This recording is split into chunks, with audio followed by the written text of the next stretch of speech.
Hey everyone, how's it going? Azrin here, owner of the Calgary Language Nerds, and welcome to today's Learn Gujarati with Me podcast episode and YouTube video.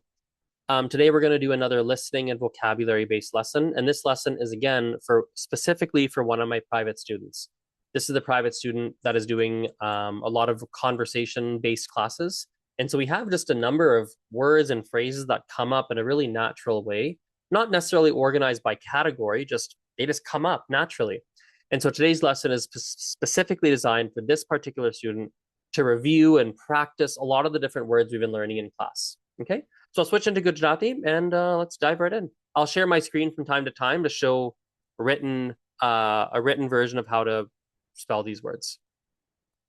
તો આજે મારો આજે class હતો આ student સાથે આ વિદ્યાર્થી સાથે ને પછી અમે વાત કરતા હતા આજે કે કેલ્ગરી હું કેલ્ગરીમાં રહું છું કે કેલ્ગરી એક શહેરનું નામ છે ને કેલ્ગરીમાં એકચ્યુઅલી કેલ્ગરીમાં નહીં પણ અહીંયા એક ગામ છે નજીક એક ગામ છે ને ગામનું નામ છે બેન્ફ બેન્ફ ને બેન્ફ તે એકચ્યુઅલી પર્વત છે પર્વત શું છે ગુજરાતીમાં પર્વત એટલે માઉન્ટેન્સ તો ત્યાં પર્વત છે રોકી માઉન્ટેન્સ છે રોકી માઉન્ટેન્સ ઇન ઇંગ્લિશમાં છે રોકી માઉન્ટેન્સ રોકી પર્વત ખબર નહીં ગુજરાતીમાં રોકી શું છે મને ખબર નથી ત્યાં રોકી માઉન્ટેન્સ છે એટલે કે પર્વત છે ને પર્વત ત્યાં ઘણા લોકો પર્વતમાં હાઇકિંગ કરવા જાય છે કે ત્યાં ગામ બેન્ફ ટાઉનમાં જાય છે ને ફરવા જાય છે ઘણા એક મિત્ર માય ફ્રેન્ડ મારો મિત્ર એ પહેલા બેન્ફમાં કામ કરતો હતો ત્યાં કામ કરતો હતો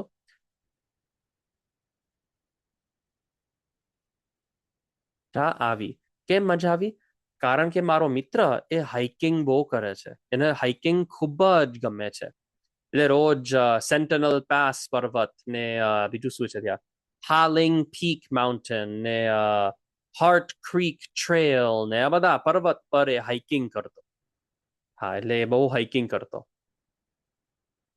અને જો હું કેનેડામાં રહું છું ને કેનેડામાં જો તમે ત્યાં જાઓ બેમ્ફ કે રોકી માઉન્ટેન્સમાં પર્વતમાં તમે જાઓ પર્વત પર તમે હાઇકિંગ કરવા જાઓ તો ત્યાં તમને ઘણા બધા વન દેખાશે વન શું છે વન એટલે ફોરેસ્ટ વન જો ગુજરાતીમાં જંગલ તમે કહી શકો જંગલ એ પણ ફોરેસ્ટ છે લાઈક જંગલ એ ફોરેસ્ટ છે તો જો વન એ પણ એક શબ્દ છે ને એનો અર્થ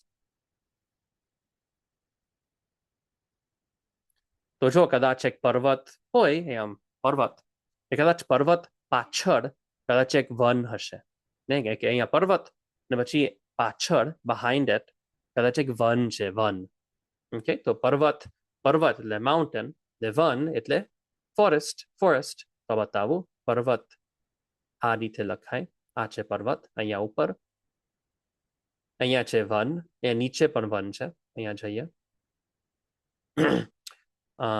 વન અહીંયા છે વન ફોરેસ્ટ or woods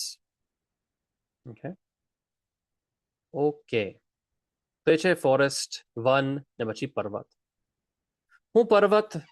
હું વનમાં બહુ ટાઈમ પાસ નથી કરતો હું બહુ વનમાં હું જતો નથી પણ હું 2 દિવસ નહીં કાલે ટુમોરો કાલે હું વનમાં જાઉં છું હું એક ટાઉનમાં જાઉં છું એક ગામમાં જાઉં છું અને ગામ ત્યાં ઘણા પર્વતો છે પર્વતો એટલે માઉન્ટેન્સ ઇન ધ પ્લરલ પર્વત વન માઉન્ટેન પર્વતો મેની માઉન્ટેન્સ ત્યાં ઘણા પર્વતો છે ત્યાં વન છે તળાવ છે લેક્સ હોય ત્યાં તળાવ છે ને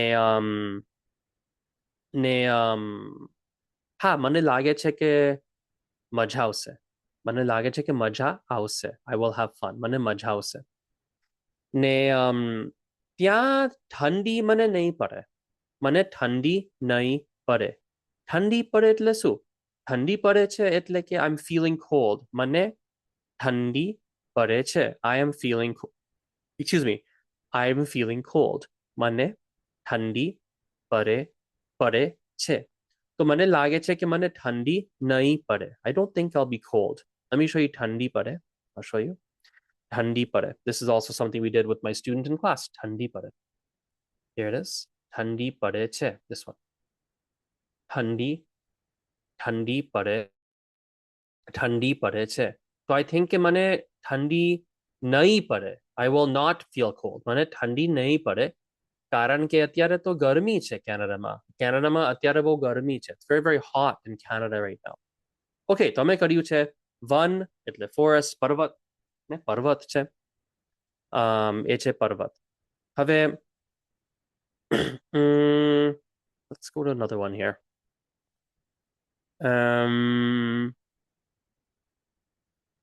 Let's see here. Let's do this.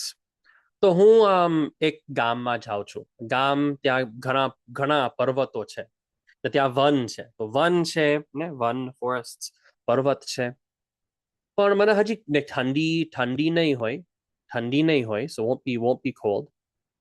ને મને ખબર નથી કે જ્યારે હું જાઉં આ ટાઉનમાં, ગામમાં, મને ખબર નથી એક્ઝેક્ટલી હું શું પ્રવૃત્તિઓ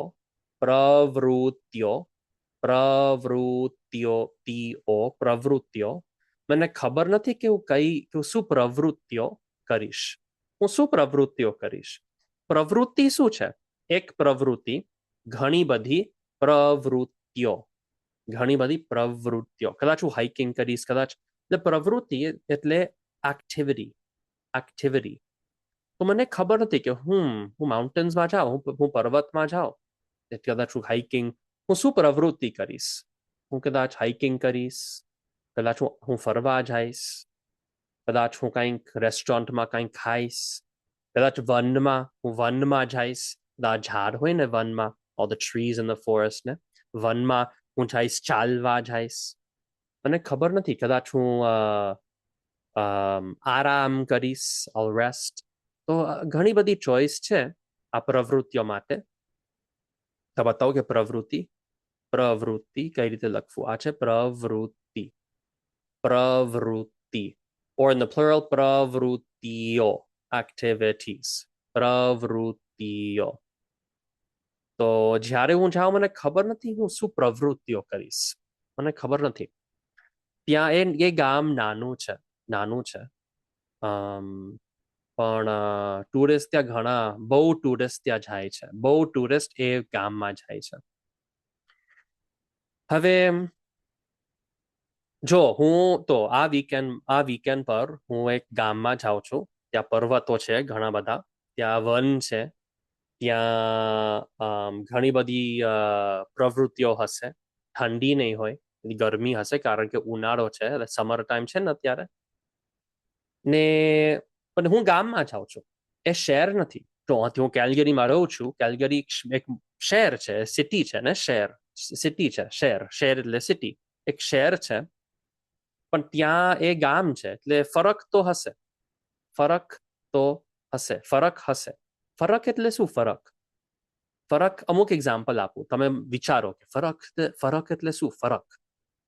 તો એમ કહી શકું કે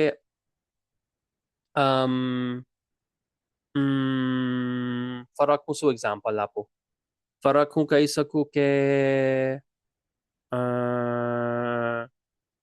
જૂના જમાના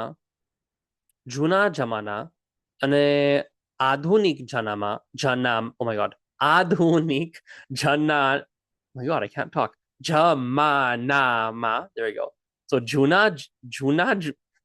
I hate this sentence. I'm reading it. It's terrible.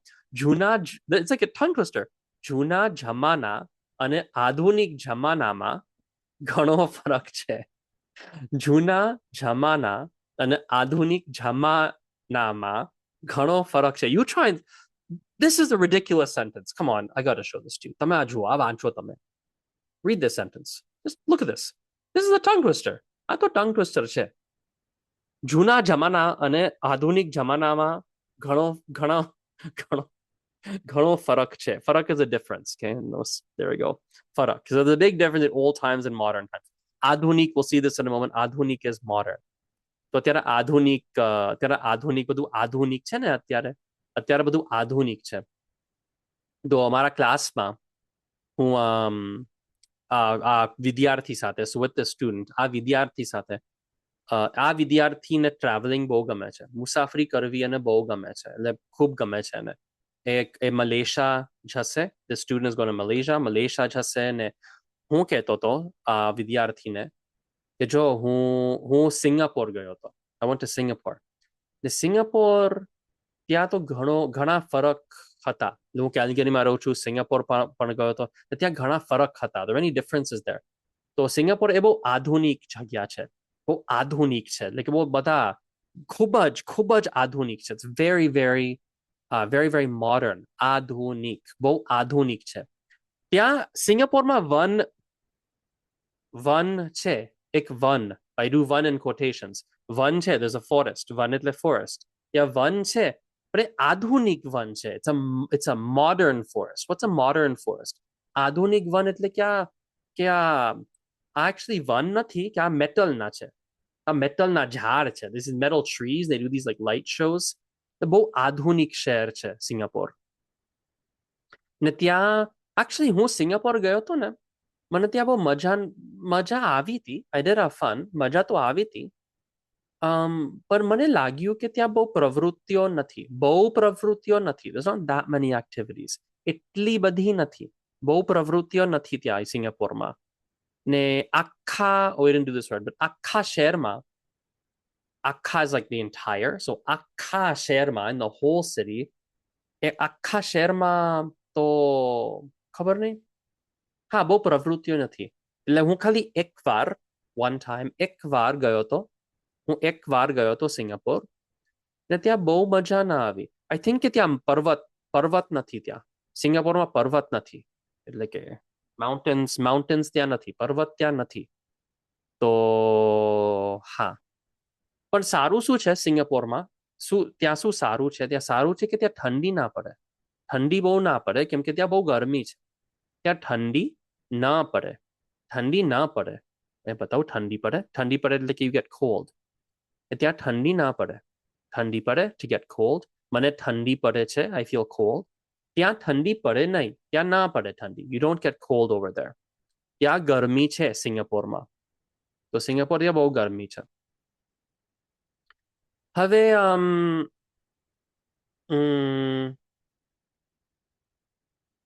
Okay,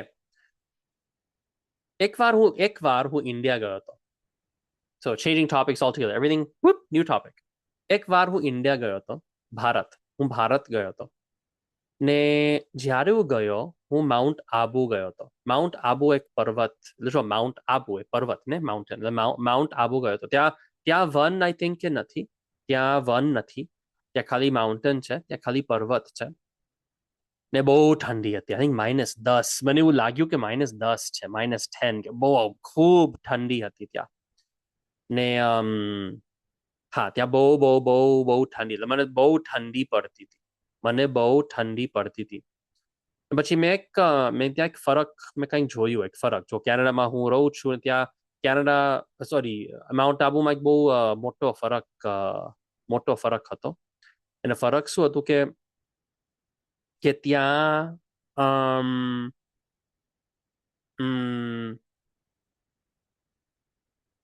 કે ત્યાં જો ઠંડી હતી ને, ઠંડી ત્યાં હતી જ્યારે હું ગયો ત્યારે, પણ એમાં કાંઈ સેન્ટ્રલ હીટિંગ નથી. જો અહીંયા કેનેડામાં જો તમે ઘરમાં રહેતા હો, ઘરમાં એકચ્યુઅલી હોય છે, ફર્નેસ હોય છે ઘરમાં. એટલે કે બહાર ઠંડી પડે, પણ ઘરમાં ઠંડી ના પડે. ઘરમાં ઠંડી ના પડે, એટલે ઠંડી ના હોય. તો એ માઉન્ટ આબુમાં હતું. હવે જો ઇન્ડિયામાં હતો ને, ત્યારે એક મોટો તહેવાર હતો. એક મોટો તહેવાર હતો. તમને ખબર છે તહેવાર એટલે શું? તહેવાર, એક્ઝામ્પલ આપું. દિવાળી એક તહેવાર છે. હોળી એક તહેવાર છે. આઈ ગેસ કે જો નોર્થ અમેરિકામાં ક્રિસમસ એ પણ એક તહેવાર છે. I guess that's about right. I guess it is. તહેવાર એટલે ફેસ્ટિવલ. તો એમ કહેવાય કે દિવાળી ઇન્ડિયામાં સૌથી મોટો તહેવાર છે. ઇન્ડિયામાં દિવાળી સૌથી મોટો તહેવાર છે. તહેવાર. આ છે તહેવાર. બતાવું તમને અહીંયા તહેવાર. આ છે તહેવાર, ફેસ્ટિવલ. ઓકે, તમને કયા તહેવાર ગમે છે? Which ones do you like? What festivals do you like? તમને કયા તહેવાર ગમે છે? ને એ તહેવારમાં શું પ્રવૃત્તિઓ હોય છે? એ તહેવારમાં શું પ્રવૃત્તિઓ હોય છે? What activities do you have? એ પ્રવૃત્તિઓ શું એ તહેવારમાં કયા પ્રવૃત્તિ છે પ્રવૃત્તિઓ હોય છે? તમે મને કહો કોમેન્ટ્સમાં લખો. એકવાર હું આ તહેવાર નહોતો પણ હું એકવાર ફ્રાન્સમાં હતો. હું એક નાના નાના ગામમાં રહેતો હતો ફ્રાન્સમાં. હું ટીનેજર હતો, હું નાનો હતો, એટલે કે ખાલી 15 વર્ષનો હતો, 15 years old હતો, 15 વર્ષનો હતો. ને એ ગામમાં મને યાદ છે કે અમે બધા વનમાં જતા. ત્યાં એકચ્યુઅલી વનમાં બધા રમતા. અમે બધા રમતા વનમાં. તો વનમાં ગયા હતા. ને પછી વનમાં તો I was going to tell you, I had a story for you about that one. What was the one I had? મને યાદ નથી. ઓ હા, મને યાદ છે. એક પ્રવૃત્તિ હતી વનમાં. Actually, કદાચ એક રમત હતી. There's a game. It's not really an activity. It's more of a game. એક રમત હતી. એ રમતનું નામ હતું મેનહન્ટ. મેનહન્ટ. તો ટેગ જેવું છે. તમે દોડો ને ટેગ રમો ને, when you tag people ને, તમે ટેગ રમો ને, એક ટેગ જેવું હતું પણ વનમાં. એક વનમાં. તો એ વધારે મજા આવે. વધારે મજા આવે. We have more fun. તો અત્યારે તમે ગુજરાતી શીખો છો. You are learning Gujarati, right? તમે ગુજરાતી શીખો છો. ને આઈ થિંક કે તમે હજી શીખો છો એટલે ગુજરાતી કદાચ આવડતું નથી. તમને આવડતું નથી. ઇંગ્લિશ આવડે છે. ગુજરાતી આવડતું નથી, કે થોડું આવડે છે પણ હજી તમે શીખો છો. એટલે શું આવડતું નથી? તો જો તમે બોલો કે મને આવડતું નથી, it means I don't know how to do that. I don't know how to blah blah blah blah blah. Or મને આવડે છે means I know how to. It's like with the skill.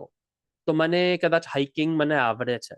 મને કેમ્પિંગ મને camping આવડતું નથી. I don't know how to go camping. It's just I know camping is not really a skill, but મારા માટે actually skill તો છે. એટલે કે મારા માટે તો કેમ્પિંગ બહુ અઘરું છે. મને કેમ્પિંગ આવડતું નથી. ના, મને નથી આવડતું કેમ. મને શું આવડે છે? મને ગુજરાતી આવડે છે, ઇંગ્લિશ આવડે છે, મને ઘણી બધી વસ્તુ આવડે છે, પણ કેમ્પિંગ મને આવડતું નથી. મને નથી આવડતું. I think that's probably, let me see here. Anything else we want to do, or is that a good place to finish today's lesson?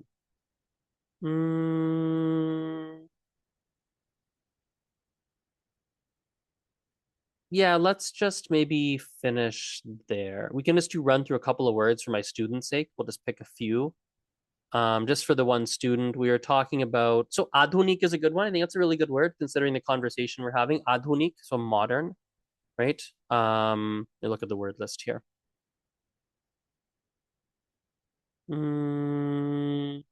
Let's see here.